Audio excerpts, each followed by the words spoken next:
Welcome to County Portal, your simple source for local government services and public records. Let's get started. So you got that jury summons in the mail, you're staring at your juror number, and you're trying to figure out what it all means. You probably went on Reddit and saw people talking about being number 800 or number 50, trying to find a pattern for which numbers usually get called for jury duty. Let's break it down, because the truth is simpler, and way more random, than you might think. The most important thing to understand is that there are no lucky or unlucky numbers that get called more often. It's not a lottery where they pull specific numbers out of a hat. Instead, the system is almost always sequential. The court summons a massive pool of people, far more than they will ever actually need for the week. Everyone in that pool is assigned a number, starting from juror number 1 and going up, sometimes into the thousands depending on the size of the jurisdiction. The real question isn't which numbers get called, but how many numbers get called. This all depends on the court's needs for that specific week. If there are a lot of trials scheduled, especially big ones that require a large jury pool for selection, the court will need to call in a larger range of numbers.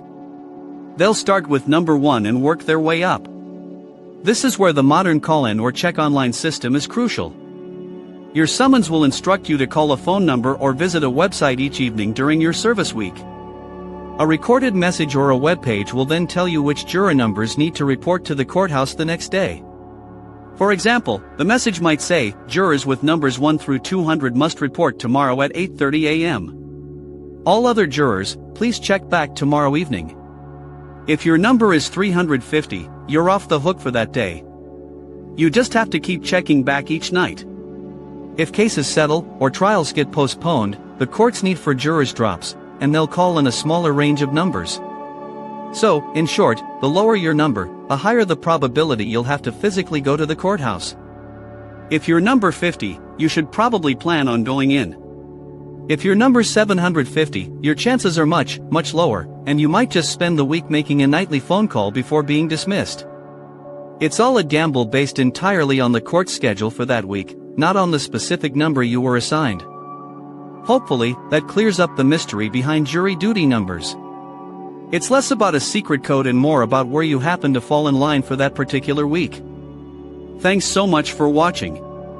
If this video helped you understand the process a little better, do me a favor and hit that like button. And for more simple explanations of everyday questions, make sure to subscribe to the channel. We'll see you in the next one.